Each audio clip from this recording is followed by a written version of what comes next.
నన్నెప్పుడు నీ కృపతోనే చూడు. కృపను పక్కన పెట్టి ఒక్క క్షణం నువ్వు నన్ను వేరుగా చూసినా కూడా నేను తేడాగాడినే, నేను తేడాగత్తెనే. అర్థమైందా? నీ కృపను బట్టి కాకుండా నీ అంతటా నీవు విడిగా నా అంతటా నన్ను చూసావు అనుకో, ప్రతి క్షణము నాలో తప్పు కనపడతానే ఉంటుంది నీకు. ప్రతి నిమిషము నాలో దోషం కనపడతానే ఉంటుంది నీకు. ప్రతిరోజు నాలో మురికి కనపడతానే ఉంటుంది నీకు. అందుకని పొరపాటును కూడా డైరెక్ట్గా నీ ప్లెయిన్ కళ్ళతో చూడకయ్యా, కృప అనే కళ్ళద్దాలు పెట్టుకొని చూడు, అప్పుడే నేను నీకు మంచిగా కనపడతా. స్తోత్రం. అగ్ని వంటి నేత్రాలతో చూసావనుకో ప్రభువా, అయిపోతాను నాయన. ఒక్క నిమిషము కూడా నీతిమంతుని కాలేను నీ ముందు. చూడండి, నీ కృప వీడి క్షణమైన నేనెలా మనగలను. నా మనుగడ ఎక్కడ ఉంటుందయ్యా? నీ కృపను పక్కన పెట్టి నీవు నన్ను చూస్తే నిలువున కాల్చటమే ఇక నీకు మనుగడే లేదు నాకు. ఇన్ని రోజులు మనందరం బ్రతికున్నాము, బట్ట కట్టి తిరుగుతున్నామంటే మనల్ని అగ్ని వంటి నేత్రాలతో డైరెక్ట్గా చూడలా, కృపా అనే కళ్ళజోడు పెట్టుకొని చూశాడు.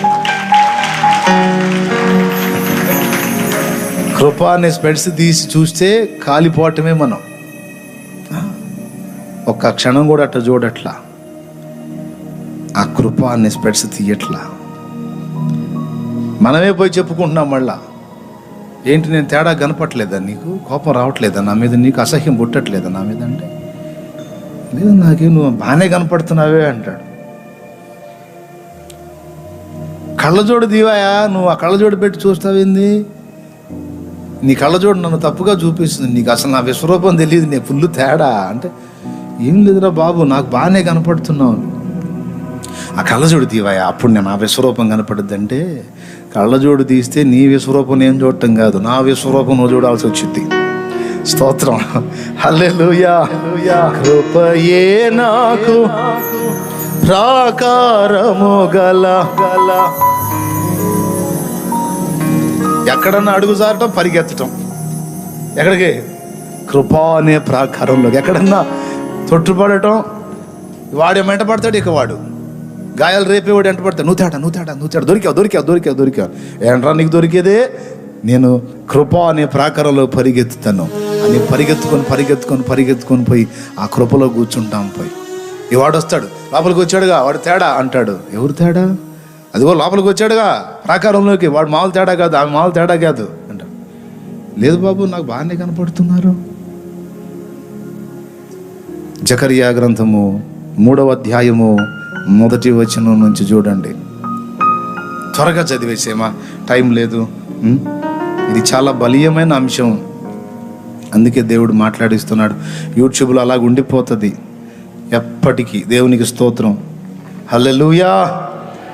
చదువు. మరియు యెహోవా దూత ఎదుట ప్రధాన యాజకుడైన యెహోషువ నిలువబడుటయు, సాతాను ఫిర్యాది అయి అతని కుడిపార్శ్వమున నిలువబడుటయు అతడు నాకు కనపరిచెను. ప్రధాన యాజకుడైన యెహోషువ మలిన వస్త్రాలతో నిలబడ్డాడట, అంటే చెడ్డ క్రియలు. సాతాను ఫిర్యాది అయి, ఇదిగో ఈ ప్రధాన యాజకుడైన యెహోషువ తేడా. మోషే యెహోషువలు అనుకునేరు, ఆ యెహోషువ వేరు, ఈయన ప్రధాన యాజకుడైన యెహోషువ, ఇతను తేడా అని అతడు ఫిర్యాదు చేస్తానికి నిలబడ్డాడు. చదువుమా. సాతాను యెహోవా నిన్ను గద్దించును, యెరూషలేమును కోరుకొని యెహోవా నిన్ను గద్దించును, ఇతడు అగ్నిలో నుండి తీసిన కొరివి వలెనే ఉన్నాడు గదా అని యెహోవా దూత సాతానుతో అనెను. చూడండి, వాడు వచ్చి ఏమంటున్నాడు తెలుసా? ఇదిగో ఇతను మలిన వస్త్రాలు గలవాడు, ఇతను తేడా అని ప్రధాన యాజకుడైన యెహోషువ మీద నేరములు. వీడి పనే అపవాదులు, అందుకే వాడి పేరు అపవాది. అర్థమైందా? చెప్పండి, ఏం పని వీడి పని? ఏం పని? ఎదుటోళ్ళని ఎత్తిన అపవాదులు మోపటమే, వాళ్ళు చేయని వాళ్ళని ఎత్తిన వేయటమే, దేవులాడటమే వాడి పని. ఎవడు దొరుకుతాడా అని వెళ్ళి విమర్శ చేస్తూ ఉన్నాడు. చేస్తూ ఉంటే ఆయన కళ్ళజోడు సరి చేసుకుంటా, ఎవరు మా అబ్బాయి గురించి చెప్తున్నావు నువ్వు? మావాడి గురించి, యెహోషువ గురించి. అగ్నిలో నుండి తీసిన నిప్పు కొరియులాగా అంతన కణ మండుతుంటే మావాడు, ఏంటి నువ్వు మలినం ఉందంటావేమిటి? బుద్ధి లేదా నీకు? నీ కళ్ళకి అట్ట కనపడుతుందా? నా కళ్ళకి అతను తేడా కనపడుతుండే, అందుకేరా నువ్వు అపవాదివి, దుష్టుడివి. నాకున్న కళ్ళజోడు నీకు లేదు. దాని పేరు కృపా. కృపా. అతడు అగ్నిలో నుండి తీసిన కొరవి వలె నేను ఉన్నాడు, నువ్వు అతని మీద నేరం మోపుతావేంటి అని సపోర్ట్ చేస్తే వాడు అని మాయమైపోయాడు. ఇక ఆయన ఆ మాట అన్నాక ఇంక వాడికి లాజిక్ ఎక్కడుంది? వెళ్ళిపోయాడు. వెళ్ళిపోయినాక రే వదిలేసేలే కానీ పో, కాస్త గుట్టుగా చేసుకోపోరా పాపాలు అన్నాడా? బయటపడకుండా చేయిపోరా, గడ్డి తినరా, బయటపడకుండా తిని అన్నాడా? వీని వస్త్రాలు మార్చండి, వానికి క్రొత్త వస్త్రాలు కట్టబెట్టండి. ఇదిగో నీ అతిక్రమమును నేను పరిహరించున్నాను, ఇక నుంచి జాగ్రత్తగా జీవించు. కృపతో చూస్తేనే మనం ప్రతి క్షణం మనుగడ సాగుతుంది. కృప అనే కళ్ళజోడు తీసి మనల్ని చూస్తే ఒక్క క్షణం కూడా నాకు మనుగడ లేదు అన్నాడు దైవజనుడు ఆ పాటలో. డ్రమ్ము కొట్టి పాడటమే, అందులో లోతు ఏందనేది ఆలోచన చేయాలి కదా. అవునా? కృపయే నాకు. నోరు తెరవండి, ముందే చెప్పే పాటలు పాటలు నేర్చుకోండి. పాట. కృపయే నాకు ఆశ్రయపురమాయను, నీ కృప వీడి క్షణమైన నేనెలా మనగలను.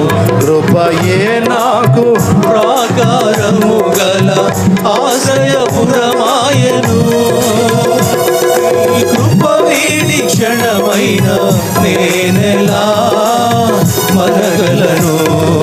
నా జీవితాన కురిసెనే నీ కృపామృతం, నా జిహ్వకు మధురాతి మధురం నీ నామగానామృతం. నీ కృపతోనే అనుక్షణం తృప్తి పొందెదను, నీ కృపతోనే అనుక్షణం తృప్తి పొందెదను. ఇప్పుడు చెప్పండి, ఒక్క క్షణమైన కృపలో నుండి పక్కకి వెళ్ళి చూసుకుంటారా మీరు? దేవుడు చూడొచ్చా మనల్ని? చూస్తే అవుట్. కాబట్టి శాశ్వతమైన కృప, శాశ్వతమైన ప్రేమ మన ఎడల కలిగి ఉన్నాడు ఆయన, అది మర్చిపోవద్దు. అధిక నీతి, ఓవర్ యాక్షన్ చేయొద్దు.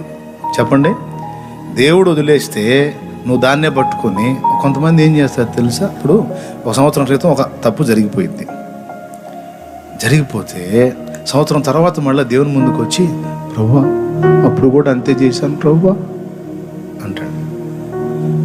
ఆయన అంటాడు, వీడు మరి ఓవర్ యాక్షన్ చేస్తున్నాడు, నేను కొట్టేసి మొత్తం తుడిచేసినవి కూడా అన్ని తీసుకొచ్చి నా ముందు పెడుతున్నాడు, ఇక నాకు చిరాకు పడుతుంది, నేను మర్చిపోయి వీడు గుర్తు చేస్తున్నాడు. నేనేం చేయాలా? ఒకసారి మనం ఒప్పుకొని దిద్దుకొని క్షమాపణ కోరి సరిదిద్దుకున్నప్పుడు, దేవుణ్ణి ఆశ్రయించి క్షమించు అని అడిగినప్పుడు నీకు ఒళ్ళు ఒకటాలు ఉండవు, బాడీ షేక్ రావటాలు ఉండవు, గోలగోల ఉండదు, కానీ ఆయన కడిగి అవతల పడేస్తాడు. అసలు నువ్వు మెంటల్గా ప్రిపేర్ అయినప్పుడే, నువ్వు ఒప్పుకున్నట్టుగా తీసేసుకుని అప్పుడే నీ అతిక్రమలు పరిహరించాడని 32వ కీర్తనలో ఇందాక నేను చదివించాను. కాబట్టి ఇంత కృప మనకు ఆవరించబడి ఉంది. కాబట్టి ఇది సాక్ష్యం ఇవ్వాలి శత్రువుకి. మనం ఇంత సబ్జెక్టు బుర్రలో పెట్టుకోవాలి, లేకపోతే కొట్టేస్తాడు వాడు. ఇంత చిన్న దొరికినా అంత చిన్న దొరికినా నువ్వు తేడా నువ్వు తేడా నువ్వు తేడా నేను రౌండ్ చేసి పడేసి, నీ నీతి మీద నువ్వు ఆధారపడేటట్టు చేసి, కృపలో నుండి నిన్ను తొలగించి పాడు చేసి నీ అంతటా నువ్వే చచ్చేటట్టు చేస్తాడు వాడు. అందుకే జాగ్రత్త చెప్తున్నా. సాతానుకు మనం ఇవ్వవలసిన సాక్ష్యాలు ఏమిటో నేను చెప్పాను. మొట్టమొదటిది ఏంటి?